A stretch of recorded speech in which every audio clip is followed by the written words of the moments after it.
So it's fair to say the opening weekend of the Championship 21-22 season did not disappoint. We have some stunning goals, stunning individual performances, some shocking results, just a load of shocks, which is all we want to see in a championship season. If you guys like what you see, please give the video a like. It does tremendously help the channel. Please subscribe if you haven't done or if you're new. It does really help, and please share this channel to as many people as you can.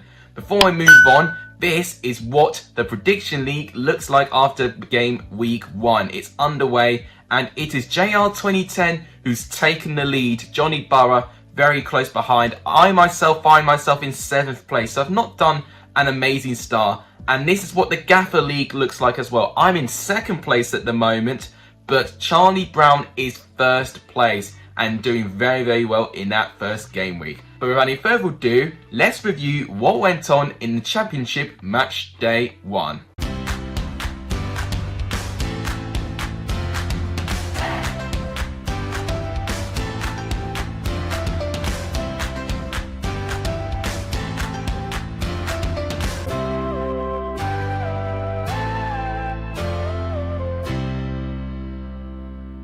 We'll start off with the opening game, Bournemouth and West Brom, which ended 2-2. What a game it was to watch live as well. I'm a bit upset I didn't actually stream the game. It was a brilliantly entertaining game to watch. Bournemouth obviously took the lead under Emiliano Marcondes. It was brilliant play by Billing. He managed to pull Kipper out of position a little bit, which opened the gap in the back line. Jadon Anthony doing very, very well, getting the cross in to find Marcondes, getting enough of a shot past Butter, which made it 1-0. And that is what Bournemouth were going for. It was going for possession, loads of the ball, and just to be clinical. And that's exactly what they were. Although, one weakness of Bournemouth is defending aerially, and that's exactly what West Brom did to attack. When Connor Townsend did a throw, and literally a good 20 minutes later, it was defended, but then he looped another cross in. Poor defending by Zamora. He leaves Dara O'Shea completely free, unmarked, with a clean header, making it 1-1, and Mark Travers couldn't do anything about it. David Button made a brilliant save from David Brooks midway through into the second half.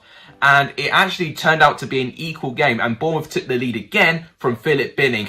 Brilliant teamwork actually by the two academy graduates, Zamora and Jadon Anthony, in the left-hand side. It was Zamora with a cross, Button pushes it away. Then they find Philip Billing completely unmarked. He strikes it and made it 2-1. And that was some brilliant play by Bournemouth. But I think the best goal was the equalising goal from Callum Robinson. Alex Murray does really well to win the ball back in the midfield. He gets into the left-hand side, loops in a brilliant pass to find Callum Robinson and slots it in. It was a brilliant goal by West Brom. And what I've seen with West Brom, very similar to what Ishmael's done with Barnsley, very, very tough off the ball. And they are really working hard to try and win it. I think they struggled a bit in the first half. I think in the second half, West Brom did a lot better in terms of their press and making it difficult for Bournemouth to get into their attacking rhythm. One thing I'm a little bit worried about with West Brom, they need to get the ball a bit more, and they need to be more clinical when they go forward as well. I think West Brom would be gutted because, of course, they did have a goal disallowed in the first half. I think it was a perfectly fine goal as well. I think because of the infringement and Callum Robinson's goal was disallowed because of that, I think that was a foul from Lloyd Kelly on his own goalkeeper, personally. So I think West Brom were a bit unlucky in that front. Probably should have taken all 3 points. As with Bournemouth, they've done pretty well for me. For me, it's got to be their defending, especially in their crosses, where they were really, really hopeless at defending in the Championship last season. It's one really, really big area they need to try and improve for this year. We now go to the 3 o'clock games. For the first team that collects a win, it is Blackburn with a 2-1 victory over Swansea. Very interesting game I saw there. 72% possession from Swansea, which is probably more passes they've completed in this game than the whole back end of last season. It's a very, very different style of football, and it's really refreshing, I think, for me to see Swansea playing that way. Unfortunately, didn't give them a win. It was Blackburn with the win. And what Blackburn did really well with, despite not having the ball, they created chances. 21 shots they made, especially from direct balls and the counter-attack. That was their strength. And Sam Gallagher took the lead. It was brilliant play, actually, I believe, by Buckley to find Ben Brereton Diaz, pretty much free in the centre. His shot was saved by Bender, but then Sam Gallagher managing to finish off that shot to make it 1-0 to Blackburn. That was a good 10 minutes before half-time as well, and it didn't really come at the best of times for Swansea. They even went 2-0 down, and I know Bender had a brilliant game and goal, but he would definitely not be forgiven for how he conceded the second goal. It was a very poor moment by Bender, giving the ball away straight to Tyrese Dolan. He takes him down in the penalty box after making a brilliant save from him in the first half. He goes from 0 to 0, conceding the penalty, which was very avoidable. Ben Brereton stepped up and he scored it to make it 2-0 to Blackburn. To be fair to Swansea, I know they had a lot of the ball, but they didn't create too many chances, but they did take one of their chances. It was a brilliant goal by Jamie Patterson, who they previously signed literally a day before this match. It was good by Corey Smith to find Jamal Lowe, and he supplied it to Jamie Patterson to make it 2-1. It was a great goal. And Kaminsky did really well to deny Liam Cullen twice. He had 2 brilliant opportunities as well. But overall, Blackburn, I do think they were slightly more deserving of the victors. Even that they didn't really get most of the ball, they created more chances than Bender. If he wasn't as good as he was in goal, it probably would have been a bit more of a cricket score. So fair play to him on that. As for Swansea, they got Sheffield United next. And following that, Sheffield United also lost their opening game. Hopefully, maybe for them, that they can get a bit of confidence that maybe they can just try and attack the Sheffield United side that might just not be feeling too fit at the moment. Next we go to Bristol City and Blackpool, which ended 1-1. I was heartbreakingly close for getting this scoreline correct, but Shane Lavery had to ruin my hopes and dreams in the final minute. But Bristol City were the better team in that first half. I was moderately impressed for what I saw of them, especially in their wide areas and how they were starting to formulate a couple of attacks. Chris Martin that got the first goal, a brilliant cross by Andy King on the right hand side, an inch perfect cross and brilliantly taken by Chris Martin, who's already scored half of his goal tally from last season in his first game, which made it 1-0 to Bristol City. And I think it was well earned as well. I do think that Bristol City were the better side. And I do think even in the second half, they continued to have his confidence. Matty James looked good. Casey Palmer looked pretty good as well going forward. It was only in the final 20 minutes where I think Bristol City just held back a bit, retreated their energy and were a little bit tired. Blackpool pounced on it and they started to create a little bit more. Cameron Connolly came very close to equalising a little bit sooner than what they did, where he hit the post from a really powerful volley. And they did, however, manage to find that equaliser very late in the game. It was that Everton connection with Josh Bowler in the left-hand side, finding Shane Lavery, a brilliant teamwork goal by Blackpool, but very disappointing by Bristol City, where I felt they should have had the game wrapped up already, because Andre Weimer missed a really easy sitter in the first half, which I think he should have scored. And they were very unlucky as well with Cameron O'Dowda. He will be injured, and hopefully it's not a bad injury also. Overall, I think Bristol City will be a bit disappointed for the fact they led for so long. Blackpool, fair play to them. They actually fought well and they eventually got a point out of it. And they may feel they snatched and grabbed it a little bit. Now to the second score I got right. I got Barnsley 2, Swansea 1 right. But the second one I got right was Cardiff 1, Barnsley 1. Now, this game I think was very, very competitive. It was very, very tight. Both teams on the ball looked really good in flashes. Ryan Giles deserves a big shout out for me. I thought he was absolutely brilliant for Cardiff. But Leonardo Bacuna, for me, missed 2 really, really big chances for Cardiff, which I think he should have taken. Barnsley themselves had really good chances. Morris looked really good going forward. Him and Woodrow already, I'm liking the sort of interlocking play that they're playing together. Whilst both these sides did have a goal disallowed, eventually we started seeing some goals. Cardiff scoring the first one, Marlon Pack with the first goal. It was a very simple goal. A Ryan Giles corner, Pack with a header. 1-0, and that's very disappointing defensively from Barnsley's part, where they need to improve in that.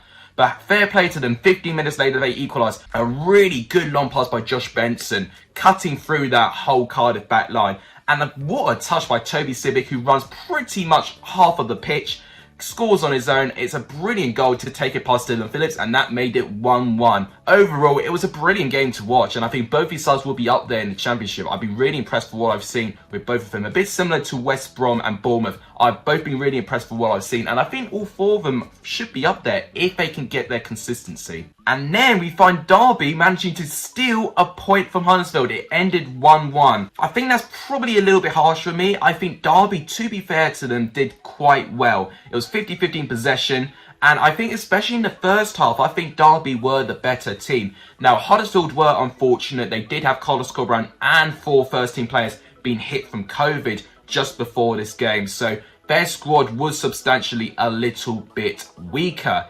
As with Derby, though, They did manage to sign a couple of the players before the game, including Richard Stearman and Curtis Davies, who both made a start for this game. And I have to say, both made a terrific difference, especially Curtis Davies. He got the first goal in the game. It was a very poor goal. A corner came in and it was Dwayne Holmes that got a header. And it was just scrambled in by Curtis Davies, which made it 1-0 to Derby. And for some reason, I did manage to correctly predict that Derby would score first.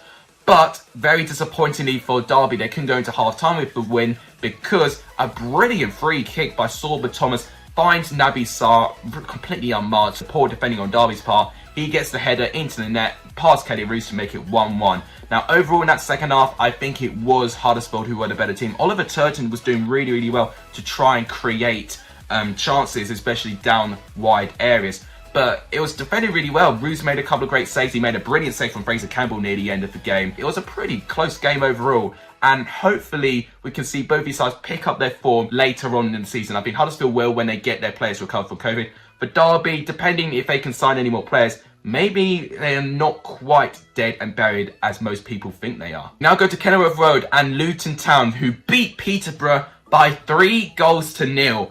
It was a definite eye-catching performance in the opening day of the season.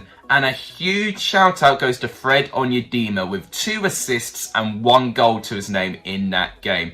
His assist for Adebayo's first goal was brilliant. It was a brilliant bit of play in the right-hand side. Crosses it in, and then Adebayo heading the ball down. Pym couldn't save it, which made it 1-0 to Luton Town. And they were a bit lucky to still be 0-0 because Osho, with a back pass, it rolled under Simon Sluga and nearly went in the net. Sluga had to do a literal last-minute slide tackle to the ball to stop it going into the net. It would have been a very typical Luton Town goal that they would concede. Peterborough, their closest chance, I think, was when George Grant worked the ball to Sammy Smodix and gave it to Tomlinson. He had a shot from just outside the box and it was well saved by Sluga. But apart from that, Peterborough were really disappointed. That was their only shot on target in the entire game.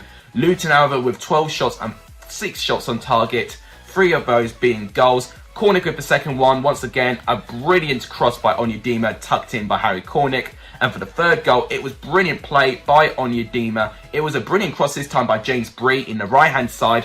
And Onyedinma shooting first. Pym makes the save, but he scores the rebound to make it 3-0. I have to tell you this, I think Luton Town could have a really, really good season. I'm really optimistic, actually, with Luton based on what I've seen. And we'll see if they can carry this form forward.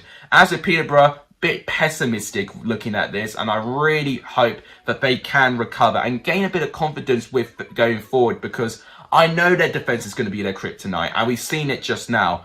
But going forward, they need to do more than this. Only 4 shots against Luton Town. They need to do better than that. And then to another shocking performance from another, we go to Preston North End. They lose 4-1 to Hull City in Deepdale. They lose 4-1 to a newly promoted side. I mean, it couldn't have gone any worse for Preston. They actually took the lead, and it was brilliant play by Tom Barkhuizen in the right-hand side. Cross comes in, finds a gap in Hull's back line. Reece Jacobson runs and pokes the ball into the net. Brilliant goal. 1-0, and we were thinking, okay, Preston could have a field day at this rate. But then it just goes really, really wrong. Declan Rudd goes off with a concussion injury, but since then, Hull were starting to be better as well. And Preston just slowly but surely lost the midfield battle, and they really couldn't defend to save their lives. A brilliant through ball by Smallwood found Keane Lewis Potter, and his pace broke through the back line, and he scored past Iverson to make it 1-1. And for the fact that an injection of pace just got through the back line of Preston like a knife through butter, that really helped Hull figure out what Preston's weakness was. It was their speed and pace in their back line, which is really, really slow. And they just continue to be relentless, especially in the second half. I mean, Preston, I actually think, started the second half pretty alright, actually. They created most of the chances. Ingram made a brilliant save from Barkhuizen in the start of the second half. But then the 62nd minute, where it was a long effort by Richard Smallwood, and I think the shot came from a couple of deflections. It got past the reach of Daniel Iverson into the post and in. That made it 2-1, and since Hull scored their second, Preston capitulated. They tried switching a couple of systems to limit Hull's attack, but if anything, that encouraged Hull to really go at Preston, thinking that they were running out of ideas. The third goal was poor defending. It was one of the poorest defending I've seen. It was brilliant play on the left-hand side. It was Keane Lewis Potter who managed to loop in a brilliant cross. McGuinness runs in behind Jason Story to poke the ball into net to make it 3-1. Very static defending by Preston there. And then for the fourth goal, it doesn't end here. In the 92nd minute, the ball nearly goes out of play. Tommy's manages to keep the ball alive, and Andy Cannon beats Daniel Iverson at his near post. Really disappointing goalkeeping on his part to make it 4-1. I mean, I shouldn't really criticise Iverson too much. You know, I don't think he's had too much training. He had to be thrown in, literally just signing for Preston the day before due to a concussion from Declan Rudd. But I do think with a goalkeeper in this quality, could have kept maybe one or maybe even two of those shots out. But either way, it would have got Preston to lose anyway. And it was a poor performance. And going forward, they do concern me a little bit. Barkusen really only looked like the dangerous player there. And Reece, obviously, in the beginning part of that game. And defending-wise, lack of pace and just very slow and static. So when you've got two wrongs, where's the right going to be in that squad? And understandably, Preston fans are very nervous now for this season, and if they do continue that form against Reading, it could be a long, hard season for Preston. As with Hull, what an unbelievable win, and we'll see if the likes of Tommy's, McGuinness and Lewis Potter can still produce the same levels when they face really tougher teams. But fair play to Hull, what a performance by them. To the current Prince Foundation Stadium, this game ended 1-1, and two stunning goals settled the game. For me, I think Millwall were a bit unlucky that they didn't manage to win this game. I think they were the better side collectively. In the opening stages, they were definitely the better side and they got rewarded for a goal. Jed Wallace, I mean, what do you expect from Jed Wallace? Just inside the D, bang. Just reaching past the reach of Dieng to make it 1-0. It was a thunderous strike. However, Rob Dickey thought, okay then, I'm going to try and do a better goal. He gets the ball off Jed Wallace and just runs the whole length of the pitch. 30 yards out, bang. Bardos Wilkowski couldn't reach it, 1-1. I mean, the goals for me categorised this game. It was rather close. Both teams weren't giving away too much in terms of trying to give away chances, so it wasn't the best game to watch on the eye, but the goals definitely stood out for me. And it was very, very tough and even contest. And for me, I just think Mill may have just deserved it just that little bit more for me. I was a bit disappointed with Queen's Park Rangers. I expected a little bit more from them. But having said that, you know, they still got a point out of it. And I think both these sides are going to be really difficult sides to play up against in the season. So I'm really excited to see how both of them do in the following games. And another team that impressed me was Stoke City. They win by 3-2 against Reading. This is their first opening day win in over 11 years, since 2009 in the Premier League. I mean, that is crazy. Stoke can never win an opening game, but they did so this year. Could this be Stoke starting to turn a corner in the Championship? Who knows? The set piece goal, the free kick he had to find Nick Powell was absolutely exquisite from Tommy Smith. Brilliant composure by Nick Powell to get the ball in as well. Although the defending, there's nothing to be desired about from both of these sides, and especially with the equalising goal, where I think Stoke, if they just defended that better, they definitely would not have conceded that. John Swift manages to pick up on the loose ball, takes the ball past Bursic, making it 1-1. Bursic previously made a brilliant save by Rina Motta as well, so it's very unlucky that he didn't keep a clean sheet there. But literally a minute later after that, Jacob Brown then scores a goal, and it was brilliant play by Nick Powell to find him, but very poor by Cabral, where he gets nutmegged by his shot, where I think he should have done a bit better there. I don't like to criticise goalkeepers, but for me, I think he should have done better with that. That made it 2-1, and that is how it got to half-time. And overall, you know, we had 3 goals within 3 minutes, and I thought, okay, that quick flurry of goals is going to be continuing throughout the game. But to be fair, there was a bit of a break from goals. There was a drinks break, which the fans didn't like. Apparently, both sets of fans booed it. But after that, it really suited Reading. They had a new sense of energy. Corner came in from John Swift, and then Liam Moore, the header, made it 2-2. Poor defending on Stoke for that part, and that's one area they need to improve. But having said that, brilliant substitution by Michael O'Neill to bring Sam Surridge on. He made the difference. And what a brilliant goal it was as well. In the right-hand side, it was brilliant play. Intelligent play by Vranches to play a dummy. It got to Sam Surridge, and he smashed the ball in to make it 3-2 to Stoke. As with Reading, they were unfortunate. Their squad is very thin right now. They've got a lot of players injured, and they've not been able to sign players. So I knew they were a bit of a disadvantage, but fair play. They did manage to make it a close game. I think when they play Preston next week, if they can get a good win there, I think they can recover their form. Here we go to Bramall Lane, and this was the shock of a Championship weekend. I anticipated one of the newly relegated sides to lose. I thought it would be Fulham, but it turned out to be Sheffield United. They lose 1-0 to Birmingham. And you know what? Part of me wasn't actually too surprised, because Birmingham played exactly how I thought they were going to play. Very defensive, But actually, what I've been so impressed with Birmingham, which I think really stifled Sheffield United, was the amount of work they did off the ball. And one big shout out for me goes to Tariq Chong. He was absolutely brilliant. He bullied that whole midfield and really drove forward as well, which really encouraged the whole team to pump a bit of energy forward as well. They got the opening goal from Maxime Collan in the 90th minute. You could argue really poor defending by Ben Osborne there, who gets drawn by Scott Hogan. But it is a brilliant header by Collan. Ramsdale couldn't do anything about it. It made it 1-0. Although Sheffield United nearly responded immediately, Oliver Burke getting really close, hitting the post. But pretty much that's, I think, the closest Sheffield United got to scoring. They had 2 shots on target, but Sarkic, for me, didn't even make a save. I think their 2 shots on target were just both blocked.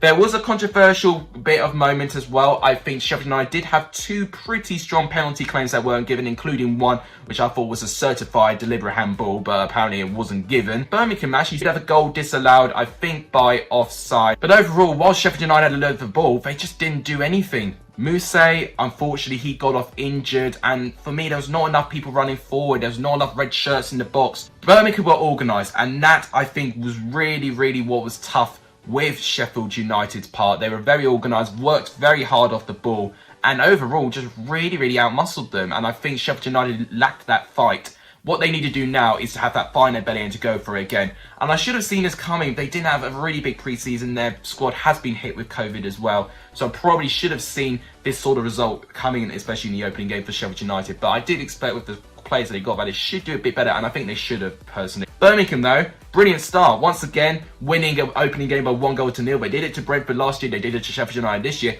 Now it's consistency. If Birmingham can keep this form forward, then I actually think they may have a chance of a good season. We then go to the Sunday games. The first one, Fulham 1, Middlesbrough 1. Now, was this deserved? For me, I think Fulham should have won it. They did have a load of chances go away and spurned. Harry Wilson scoring a brilliant goal. It was brilliant work in the right-hand side by Teti to get him supplied into that area. And it was brilliant work by him. He actually manages to get the better of Mark Bowler and gets a brilliant shot across. That made it 1-0 to Fulham. But overall, they did have so many chances that they really should have taken them. Wilson had another shot which was well saved by Lumley. Look at that, 16 shots to only Middlesbrough's 7. But Middlesbrough, with their 1 shot on target, turned out to be a goal. And fair play to Neil Warnock and Middlesbrough. Middlesbrough kept going.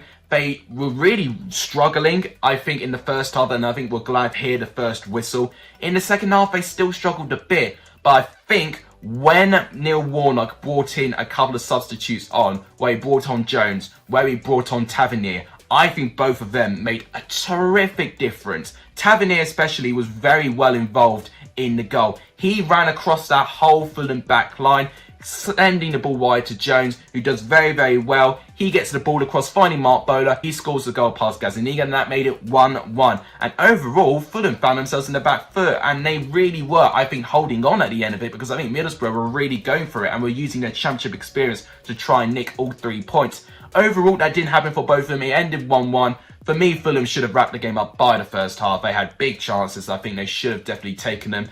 One player I'm excited to see more this season is Fabio Carvalho. I thought he looked really, really bright and actually a player with fantastic potential. So I hope he will continue to have a good season. With Middlesbrough, really happy with their youthful players and also with the substitutes as well. I think they made a great difference. Tavernier especially changed the game big time. I thought he was absolutely terrific. And the final game to talk about, Coventry celebrate their opening day in the Ricoh Arena. Their return to the Ricoh Arena with a win. 2-1 against Nottingham Forest. For the 3rd time of asking, they beat Nottingham Forest.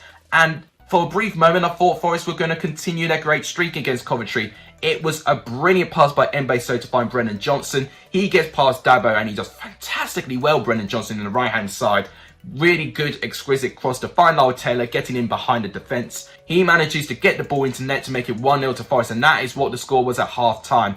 But I think Coventry were the better side for pretty much a lot of that game. They had more of the ball and, for me, created more clear-cut chances. Look at that, 6 shots on target to their 12 shots, which is a 50% chance that they could definitely score the goal from the chances they got. Ben Sheff got very close in the second half where his shot cannoned off the crossbar, which I think was a warning sign for Forest that they needed to get a second goal to seal the game. They didn't find that goal, and Coventry just kept going. And what a brilliant bit of genius by Callum O'Hare. He nutmegs Jack Colback, making him look like a mug. He goes into the box, His shot comes in and it gets deflected. It finds Fitagayokis with the follow-up, making it 1-1. And I thought, okay, maybe it might be 1-1. I think maybe both these sides will be happy with the point.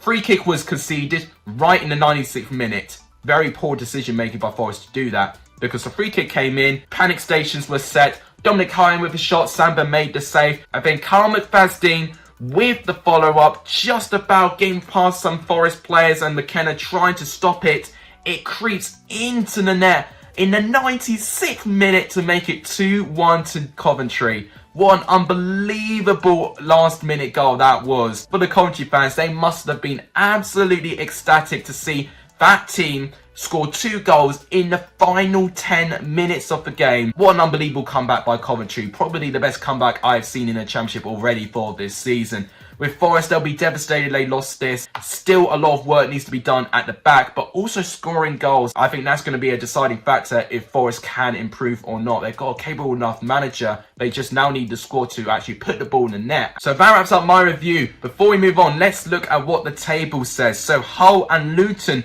are right at the top of the table, with Stoke, Blackburn, Coventry and Birmingham in the top 6. And look at that bottom 3. We've got Sheffield United, Preston and Peterborough. So before I end the video, I'm going to talk about my player for weekend. My player for weekend for me, I was thinking King Lewis Potter and Tariff Chong, but I think I've decided I'm going to give it to Fred Onyedinma for 2 assists and the 1 goal he scored for Luton Town against Peterborough. He ran the show and he could have even scored more goals. He was absolutely terrific. So my player for weekend goes to Fred Onyedinma.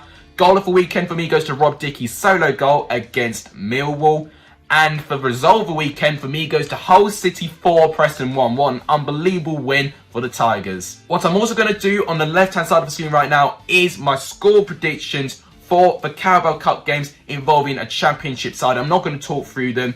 And this is not going to count to the Prediction League as well. This is going to be just for a little bit of fun. Whoever gets the most correct scores will just get a shout out in Friday's score predictions video. So if you guys do want to predict the Carabao Cup games, well, there are my predictions on the left hand side of the screen right now, and feel free to predict them if you wish. But that wraps it up for today's video. If you guys enjoyed it, please give the video a like. It does tremendously help the channel. Please subscribe if you haven't done, or if you're new, it does really help. And please share this channel to as many people as you can. All of that really helps. But that wraps it up. Thank you guys so much for watching. You guys are legendary for Sonny over this video, and as always, I'll see you guys very soon. Take care.